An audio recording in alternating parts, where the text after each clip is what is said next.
everyone, I'm Al Rigaud, and this is the Yes We Are Open podcast.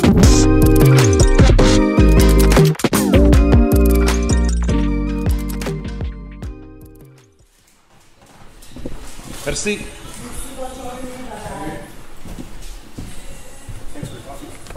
Yeah, no problem. Thanks for coming out. Today, I'm in Rigaud, Quebec, about 70 kilometers west of Montreal, right on the Quebec-Ontario border. I've just had lunch with my colleague Simon, who lives here. Simon is telling me a little bit about his chosen hometown. What's that building? It's City Hall. Oh, okay. He moved here 10 years ago from Vaudreuil, just outside of Montreal, looking for a quiet place where he could afford to buy a house and settle down. He found that in Rigaud. It's just, we like the place. Like in the fall, it's full of trees and it's a really cool place. Rigaud is located on the traditional territory of the Algonquins, at the junction of the Ottawa River and the Rigaud River. The city saw its first settlers in 1783. It quickly became an accommodation relay for loggers and a loading point for timber and cereals. Today, Rigaud is a village with a population of just under 8,000. Its main attraction is Mont Rigaud, a ski hill, Collège Bourget, a private school, a monastery, and Sanctuaire Notre-Dame de Lourdes, a shrine dedicated to the Virgin Mary. Another notable institution in Rigaud is the Canadian Border Services Agency College, one of 8 campuses across the country.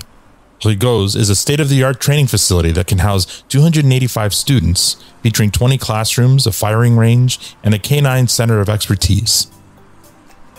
Right now, Simon and I are walking east along Rue Saint-Jean-Baptiste in downtown Rigaud to visit one of his favorite local businesses, and this week's subject, Brooks Pepperfire Foods Incorporated.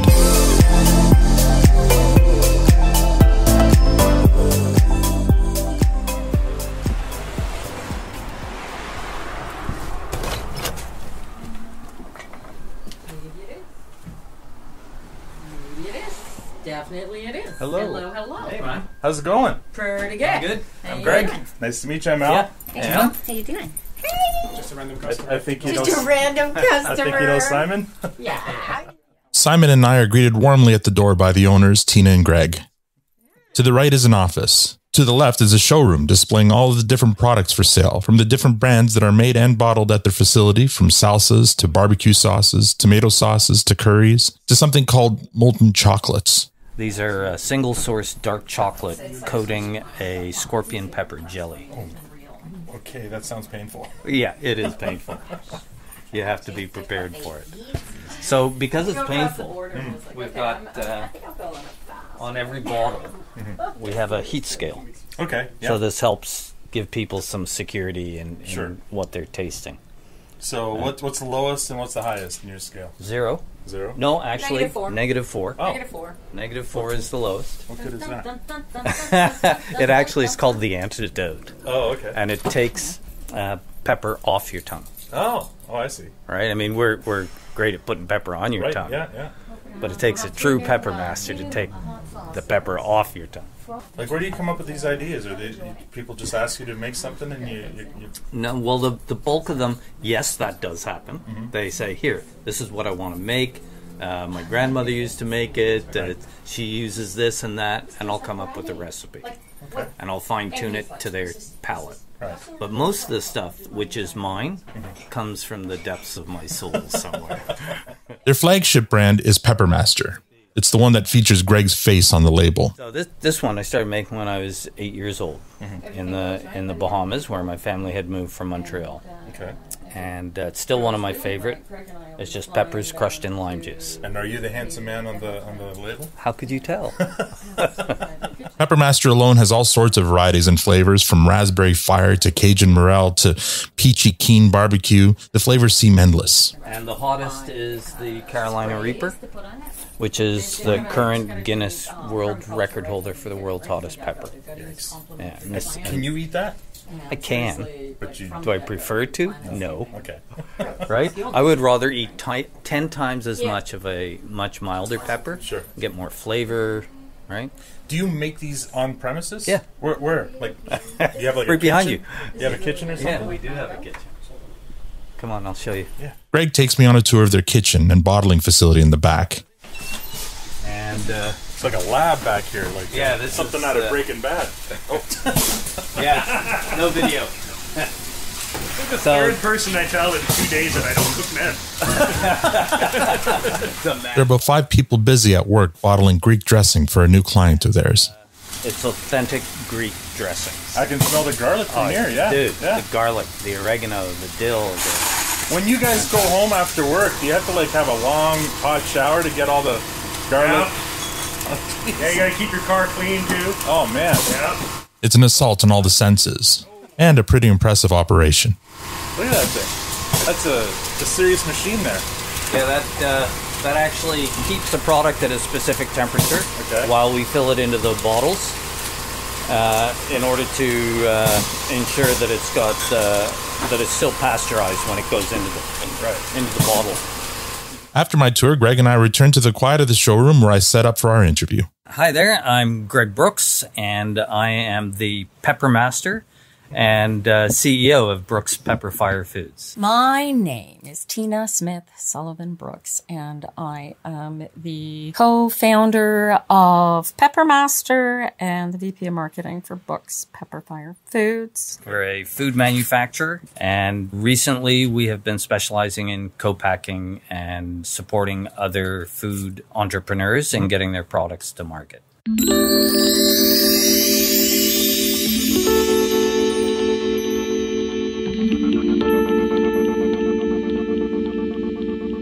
I grew up in the Bahamas where I played in the jungle was my playground. So I was climbing tamarind trees and coconut trees to get food, and I was always fascinated by food. And actually made my first hot sauce when I was 8 years old. Wow. And it seemed at the time to give me some kind of magic superpower. Okay. So as an 8-year-old, I stuck with it. Right? Why are you going to give that up? Interesting. Is that where you were born? No, I was born in Montreal, and my family moved there when I was 6 years old. Oh, wow. That was a big change. It was huge. It was huge. And everything down there was hurting me. Like the sun was too hot and burning, the ground you couldn't walk on, the bugs were biting me, the bushes were sticking me and giving me rashes. Yeah. That's when I discovered the hot peppers, and they gave me an edge. Give you the superpower to Yeah. Yeah. And actually, when later on, I went to university and I got a Bachelor of Science degree in the biochemistry of the brain. Wow. And whereabouts? at Acadia University in Wolfville, Nova Scotia. There, I discovered that peppers really do have an impact on your brain and how it functions. It speeds up your base metabolic rate, changes your perceptual acuity, and pumps adrenaline into your system.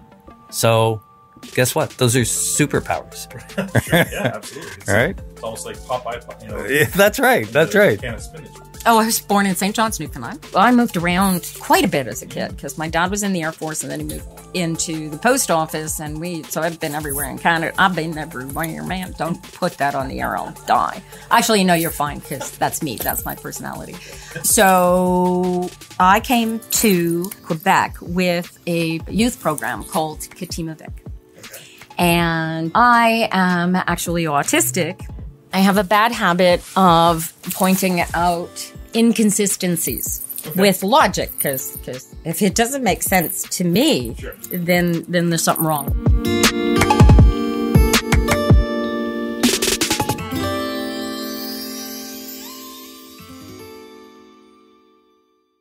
I was developing a menu for a new restaurant that was coming through locally, and I decided, wait a minute, I'm sort of wasting my skills and my abilities here doing this. So I decided to take 3 or 4 of my favorite hot sauces that I used to make in my restaurant and bottle them. And I started to bottle them, sold them at Finnegan's Market, which is an antique sort of craft market out in the fields. And my first day I sold close to $1,000 worth of sauce. And I thought, hey, this is better than working in a restaurant. When do you meet Tina? I met Tina in 2001, just after the World Trade Center event. And she was a financial advisor at the time. So she knew personally a lot of the people that were in that building. Oh, really? Yeah, it was horrendous for her. When I met Greg, I was a semi-retired financial advisor. I was cocooning here in Rigaud, Quebec with my 2 small children.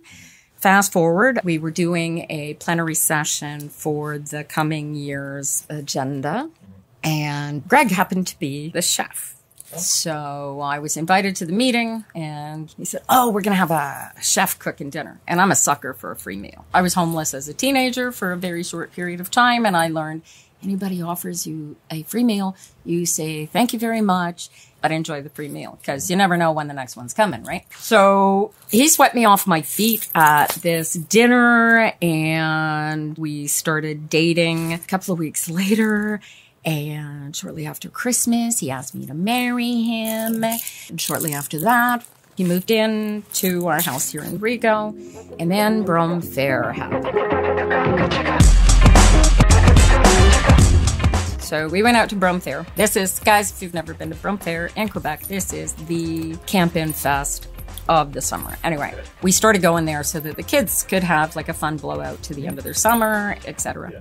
And we got up the next morning, and I said to Greg, I want to sell my book. And he said, what are you insane? My book being my financial business. And he said, are you insane? That's our bread and butter right now. And I said, yeah, but this is a hell of a lot more fun. We started doing a few of these shows that we do, and she had so much more fun hurting adult men with hot sauce than she ever had with the financial services industry. Sure. So she sold her book, which was her grouping of clients, and she came on board full steam to sell hot sauce. And so within 6 months, I was out of the business, and I mean, there were conversations that triggered in my mind that I really wanted to do this instead, that had to do with how difficult it is being me as a financial advisor. So this was easier. I get to be way more myself. I don't have to fit in anybody's kind of perception of a box of what I need to be. So this is the perfect thing for me. I get to focus my skills, which are database and marketing and, things like that. And Greg gets to focus his stuff, and it just kind of goes together like a super harmony.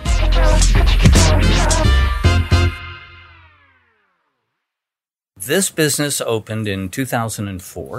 Okay. I have had a previous food manufacturing company when I lived in Nova Scotia.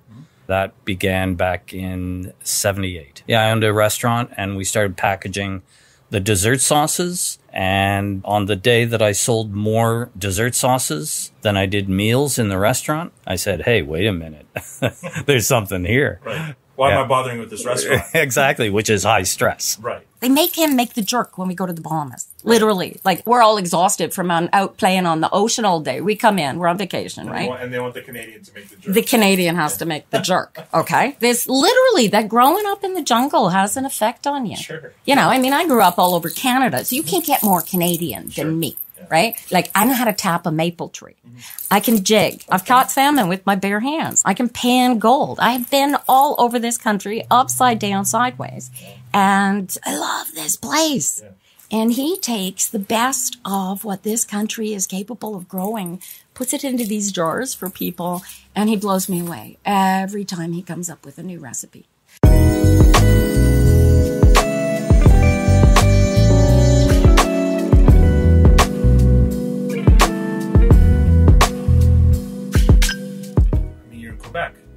Growing season. I can't imagine back, almost 20 years ago, there were a lot of people growing ghost peppers. Yeah, there was no one growing ghost peppers. Okay. So as a matter of fact, one day at Finnegan's Market, a friend popped by and he says, "Hey, have you ever tasted this ghost pepper?" And I said, "No, what is that?" He says, "Well, I've just come back from India." He says, "And I smuggled some of these peppers in with me."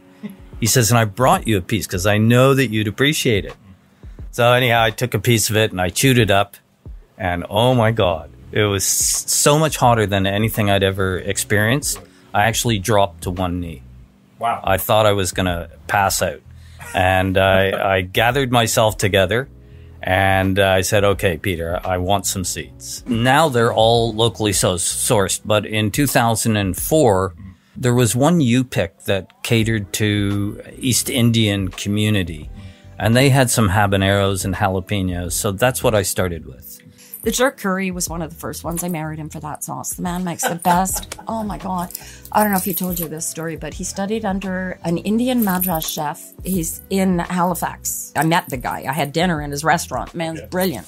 And he taught Greg how to make a Madras curry. Greg took his brilliant jerk. We talked about his jerk and he mixed it with this Madras curry. This is Greg's jerk curry. He's a brilliant chef.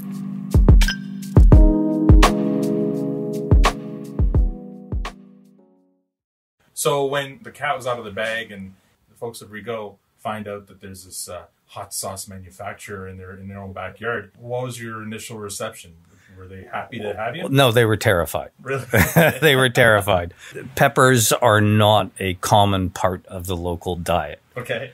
And that's why we were doing the craft shows, because at these shows, you had people that were more curious. They were exploring, looking for new things. Mm-hmm. And that's where we found our target market. Mm-hmm. Yes, now locals know that we're here, and some of them, those that love hot peppers, come in. Mm-hmm. But we get a lot of destination visitors. They're coming specifically here. Okay. Well, we travel across Canada doing all these shows. Yeah, Simon mentioned you go to like the Calgary Stampede and events like that to sell your stuff. Yeah, we went from Vancouver to Halifax. Mm.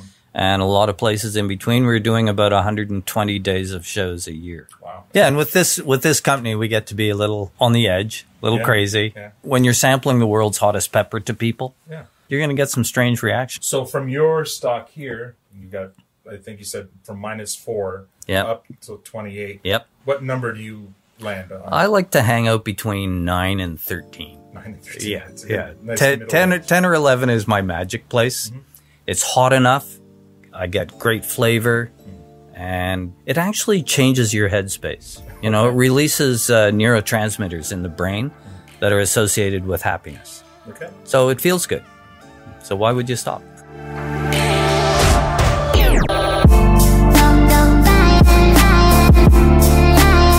Up next, Brooks Pepperfire Foods is enjoying great success, primarily selling at markets and food shows across the country. But what happens when the pandemic hits and those events aren't allowed to take place? Stay tuned to find out.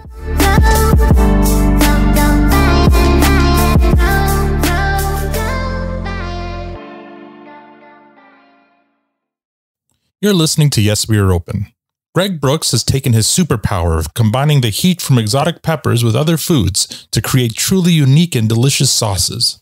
With Tina's help, they've turned Brooks Pepperfire Foods Incorporated into a thriving business by continually innovating and reinvesting in their company. But now they face their biggest challenge in the form of the pandemic, indefinitely shutting down all their markets and food shows. How did they fare? Let's find out. If I were to ask you of a time or an event that threatened your business, maybe even possibly threatened to shut you down, what event would that be? I mean, COVID is an obvious thing. Right. As a matter of fact, we're going through a challenge right now, which is sort of a spin-off from COVID.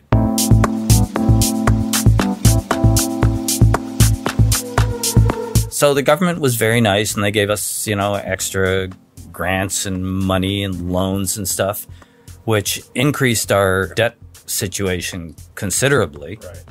And as a result of all that, our municipal taxes got out of control. And they want to sell our building from underneath us. Oh, no. That came out of left field because we had a verbal agreement with our town. Right. You own the building? Yes, we own the building. Okay. We own the building personally, and we lease space to the company. Right. Okay. What we discovered was that as the company grew and took on these extra debts, the value of our property rose, and we personally had a better asset. But the asset was not matched to the debt. So we're currently transferring our personally owned property into the company so that the debt and the asset can help balance themselves out, and it gives the company a better balanced it better reflects equity. The reality, the value of the actual property. Yeah. For sure.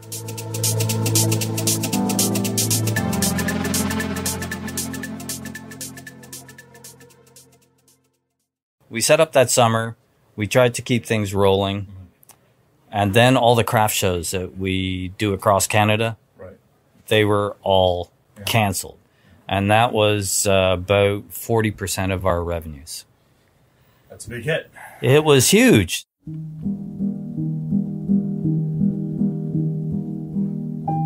So here we are in the pandemic, and Greg and I are sitting here. We're freaking panicking. I've just lost $200,000 worth.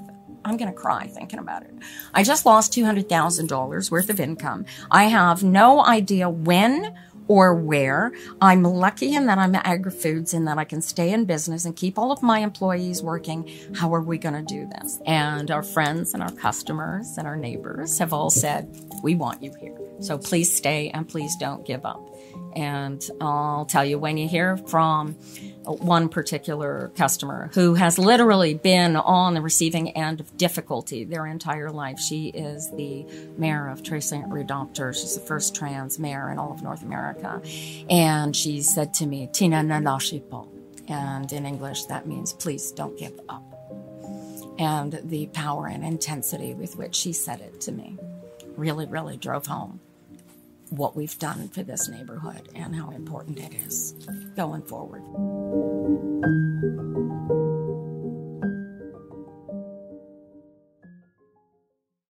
Now, was there ever any point where you and Tina sat down and you had a bit of a go, no-go meeting, like at some point where you're like, if we don't make it past this month, we may have to shut it down? How close did you ever get to that, or did you? Over the 20 years that we've had this company, we've had maybe 5 such meetings. Okay.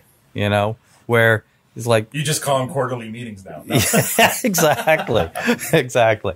But it's an excellent question, you know, and every company should be asking themselves that. When do we pull the plug? Mm-hmm. Do we pull the plug? Right. What do we change? What's going wrong? What's going right? Right? You have to be able to step back from that. Sure. And I find it valuable to literally go somewhere else, change your surroundings, change everything that you can, take a break, and then look at it again. So that's what we do. And sometimes the answer is, we don't know what's going to happen, right? We're just going to put one foot in front of the other, deal with the things that are immediately of concern to us, and trust that we have the ability to find a path through it.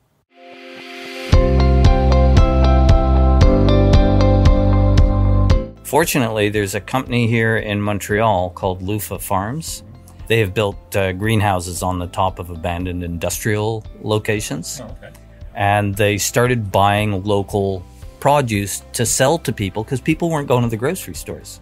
And they contacted us. We started making salsa for them, tomato sauce. And even though we weren't selling these things at retail anymore, we were selling them at wholesale and low wholesale. But it created cash flow. Got things rolling. Yeah. So in that first year, we replaced the revenue from our craft shows with what Lufa Farms purchased. So completely, or? It was dollar for dollar. It was very close. Oh, okay. But our profit margins were like decimated. Oh, Lufa, oh my God, they saved our bums. They stepped up. They did the exact opposite of all of the other big grocery companies. They shortened the time to payment to suppliers. They were super, super helpful. They came in and said, oh, can you help us fill supply? Can you make this sort of thing? Can you make that? They were freaking amazing. Stepped right up. I said to Greg, oh my God, what's happened? All of a sudden, we're in. We've been doing this for 20 years. Suddenly I get a phone call.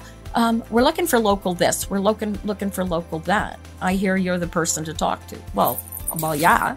I mean, we built an entire chili pepper industry here. We couldn't even get a jalapeno here when I started with Greg, right?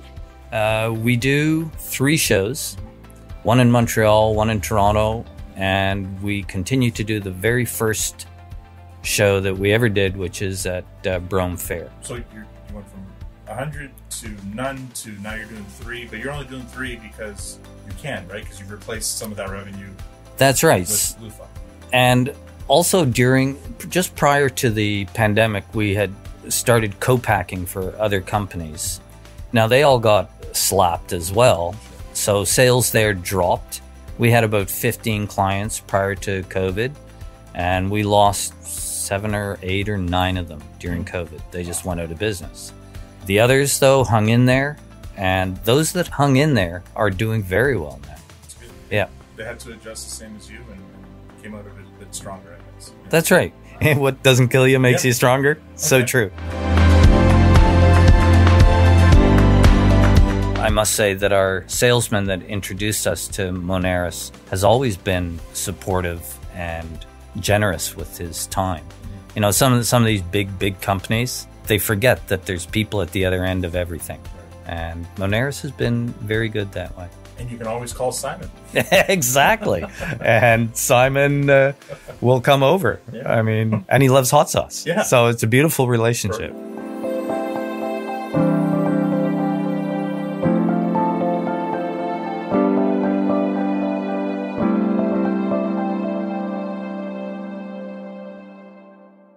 Coming up after the break, we find out what the future holds for Brooks Pepperfire Foods Incorporated. Success in business doesn't come without moments of struggle. Moments when you had to face your challenges head on.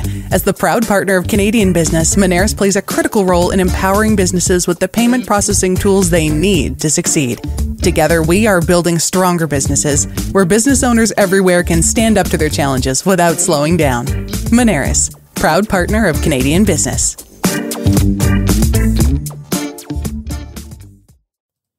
Welcome back to Yes, We Are Open. Thanks to their relationship with Lufa Farms, Greg and Tina Brooks are now in the enviable position of being able to focus on their co-packing business now that they don't have to go to 100 plus shows every year to keep the doors open. So what does the future look like for Brooks Pepperfire Foods Incorporated?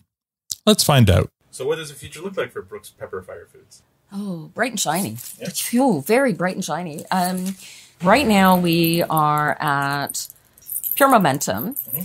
And there's a jumping off point that we either get bigger or we stay the same or something changes, but I don't know. So it's bright and shiny as all get out. Assuming we deal with all our current challenges, we need to expand our physical space. We have grown a lot. We're now producing products at wholesale. So we need a lot more volume to get us back to a really healthy net profit. Okay. Right now we're hovering, we're making money, we're making positive income, but it's not really enough. Right. So we need to increase our volume by about double in order to be truly what I would call a successful company. Okay. And so does that mean a different location? Either a different location or a serious revamp of this one, because there are HACCP food regulations that you can only conform with if you have sufficient space and separate rooms. Sure.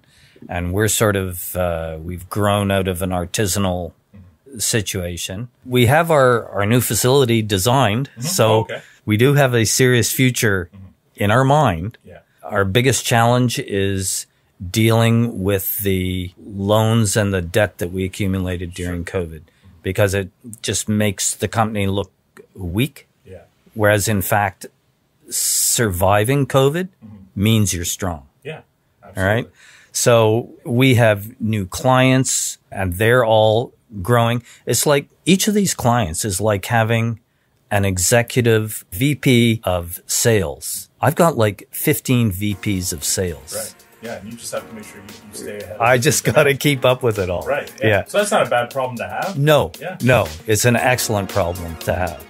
And we are up to it. We'll get through it and we will find our way.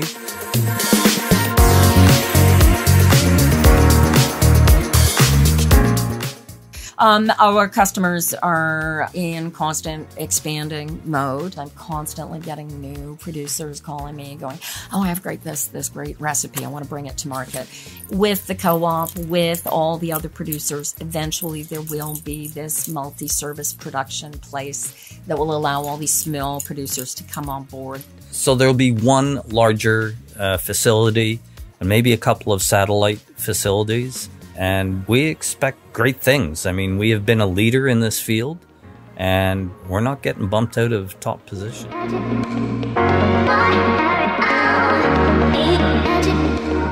You know, it's not just about the money and how successful you are. It's what you're doing with all that. We're actually building a second kitchen right now in Haiti to help a women's Haitian cooperative processed foodstuff in Haiti for Haitians. Wow. We work with a lot of emerging and developing world countries because chili peppers are such a commodity and they grow like weeds there. So if we can help small villages commoditize those things, we can change people's lives. It's working with the Haitians. We just started working with a young fella in Nigeria this past year. And that's working with websites and stuff. So that has nothing to do with the agri-foods, but it's all part of what we're doing. And if we can take everything that we're making and just make one little itty bitty change, oh, my body's on fire. I can look back at everything that we have already contributed and changing, and I can go to my grave tonight comfortable and happy that we set a whole bunch of really, really good stuff into motion. That's great. Yeah. Thank you so much. Thank you. Tina and Greg, are Brooks Pepperfire Foods open? Yes, we are open. Excellent. Thank you so much.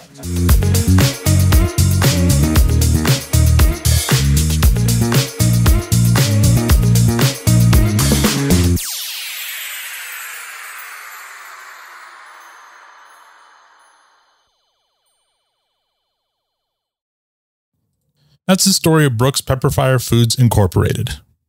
From the Bahamian jungle to suburban Quebec, Greg Brooks' journey to become Peppermaster reads like a superhero origin story. Having met him in person, I'm pretty sure that comparison would amuse him. In Tina, Greg seems to have found the perfect partner in business and life. Fun and empathetic, yet capable and fierce, ready for any challenge. I admire both Greg and Tina's dedication, not only to their business, but also to making a difference for those less fortunate. To me, that makes them both real-life superheroes. By the way, I did try one of the sauces. It was a number 7 on their scale. It was really good. I handled it like a champ. Greg offered a stronger sample. Apparently the superpowers only kick in at 8 and above, but I decided to quit while I was ahead. I know, I'm a wimp.